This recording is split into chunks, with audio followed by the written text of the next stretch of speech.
Hi, I'm your host, Larissa Worstiak. Through this podcast, I aim to empower and inspire jewelry entrepreneurs and innovators so they can thrive by doing what they love. I'm passionate about digital marketing for jewelry brands, and I'm excited to share my passion with you.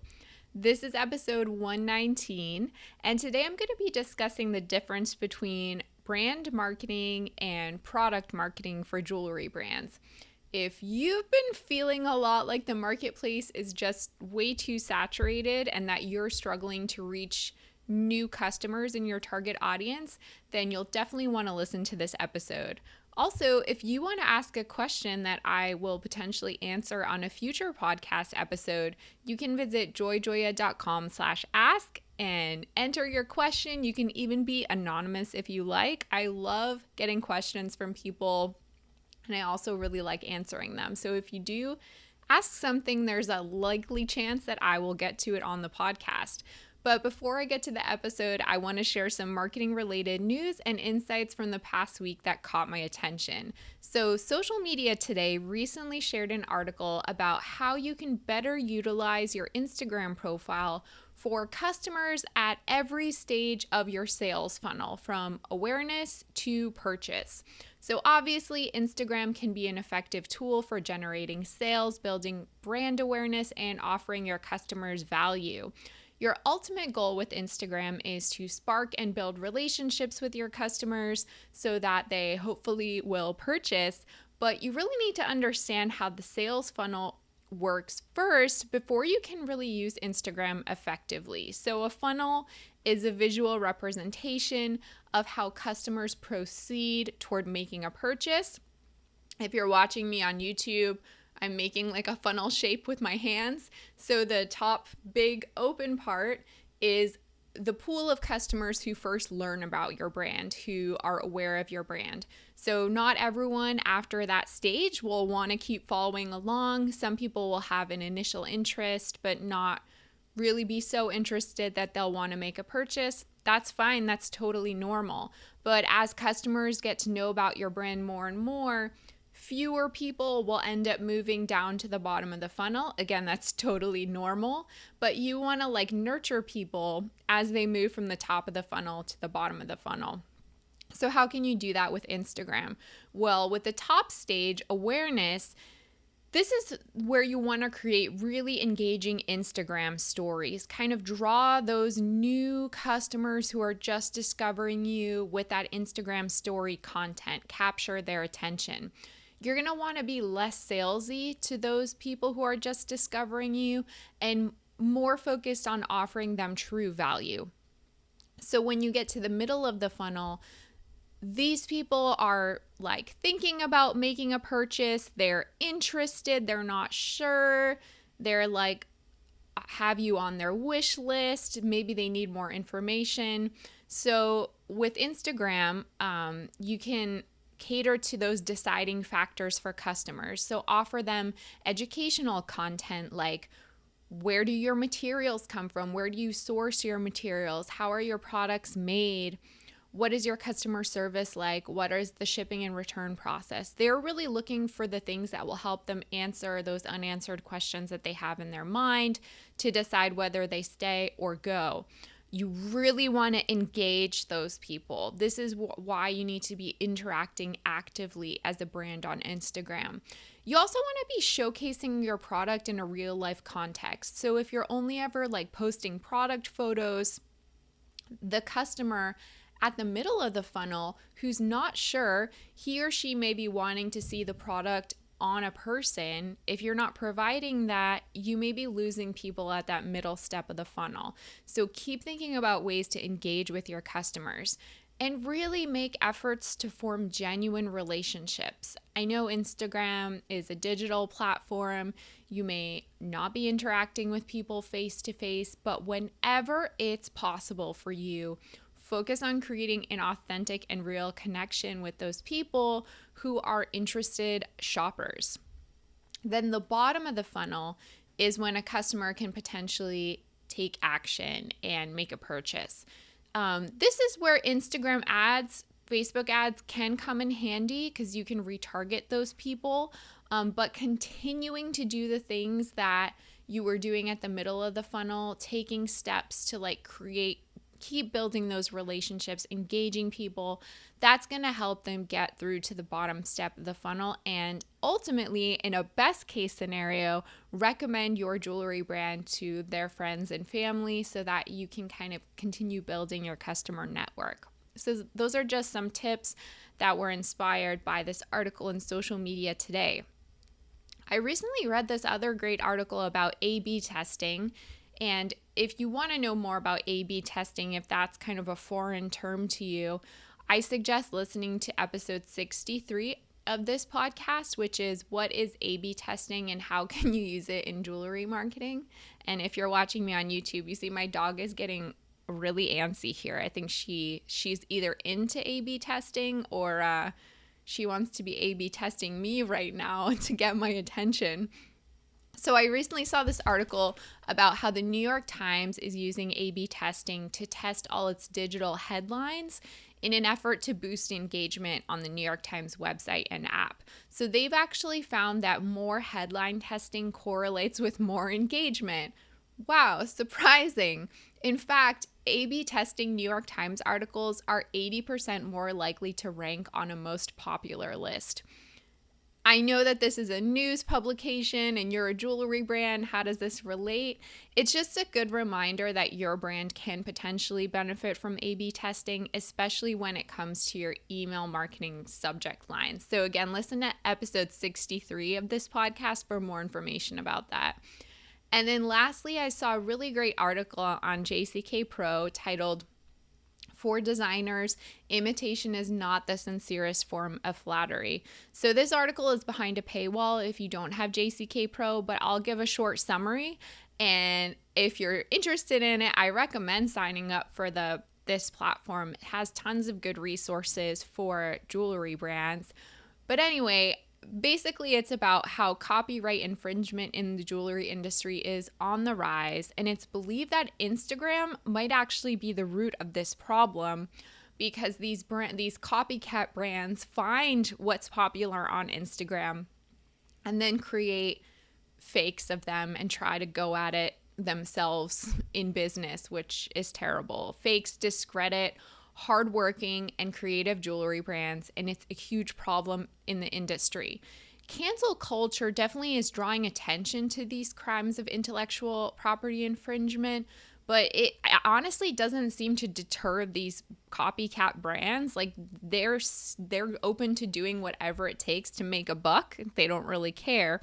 To make matters even worse, independent jewelry designers don't necessarily have the legal or monetary resources to make these design thieves go away. The main takeaway of this, starting a movement against knockoff artists in the industry could be beneficial. I think a lot of people are feeling like enough is enough.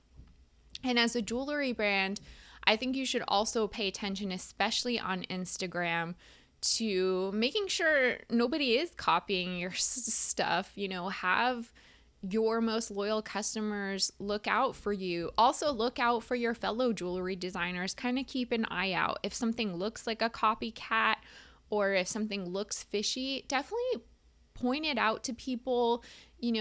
Be like a good ambassador of this issue and try to contribute to it going away because it's really terrible. If you want to get the links to the articles I share in this segment of the podcast, you can sign up for my email newsletter by visiting joyjoya.com/signup, and you'll get a digest with the links every time a new episode drops. Okay, let's get to it. I want to talk today about the difference between brand marketing and product marketing. And this was inspired by a conversation I recently had with an independent jewelry designer, and I was kind of explaining this to her, and it dawned on me that I've never really talked about this in the podcast, and I think a lot of designers, especially solopreneurs, especially makers, people who are really close to their product, need to understand the difference between brand marketing and product marketing and why it can potentially make a big difference in how they are communicating their brand to customers. So first, let me define brand marketing for you. Brand marketing is really a storytelling first approach to marketing. So this is all about the story that you're telling about your business, about the ethos, about the why, the inspiration. Brand marketing is about the lifestyle that you're trying to sell, the feeling that you want customers to have, the community that you're trying to build with your brand. It's actually less about the product. Of course, you're trying to sell your product. Of course, the product is what the customer is buying.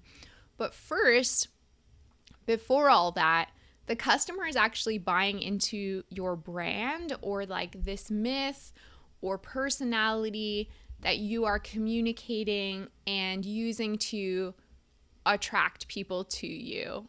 Not to get woo-woo, but it's kind of a law of attraction thing. Like if you're putting out certain vibes into the universe about who you are and you feel really, you have conviction about those vibes or feelings and you are communicating them in like a consistent, unified way, then you will naturally attract the customers who are meant to be with you, who are meant to be part of your community.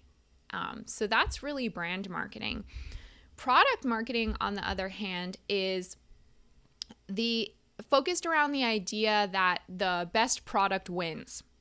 So people who are focused on product marketing are always selling product features. The product is the center of all the communications. This product is the best because this product is the best quality. This product is the prettiest. This product has the best value. You'll get the most use out of this product. The product is first, and the story behind it or the brand is kind of second. Why is this approach usually problematic when it comes to jewelry marketing? Well, if you've spent any amount of time in the jewelry industry, you know that it's very saturated. There are a ton of talented people. I meet them every day. I see beautiful jewelry every day.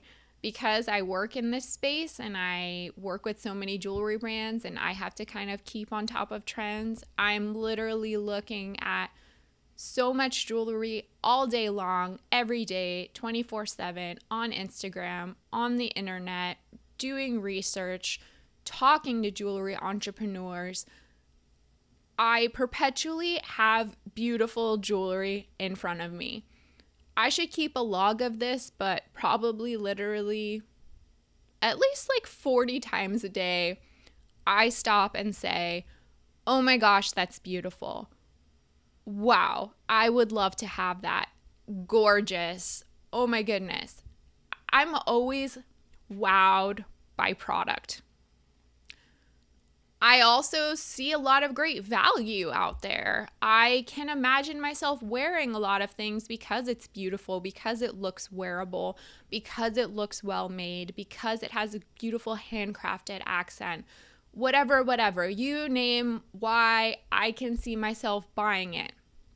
I definitely am a pretty regular purchaser of jewelry, but I'm not buying jewelry every day, and I'm certainly not buying every single thing that goes by me and that I stop and think is beautiful. Because if I did, I would be broke and I would be in big trouble. So what is the thing that makes me say, wow, that's beautiful, gets me from that point A to point B? I'm giving them my credit card number. Usually, in most cases, it's because I'm vibing or connecting with the brand. And I'm typically not making an impulse purchase. Sometimes it takes me a few days. Sometimes it takes me a few weeks. Sometimes it takes me a few months. That's called the customer journey. But over that period of time, from when I say, wow, this product is beautiful, to I need to have it for myself, I'm learning about the brand.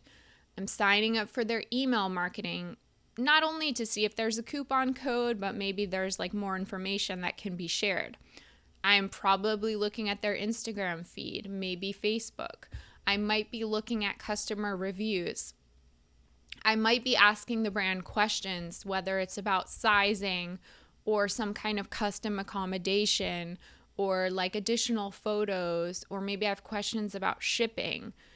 So there are a lot of steps in the process. And I know that I'm using myself as an example, but I don't think that I am alone in thinking this way. I think a lot of customers have this same kind of thought process when they're shopping.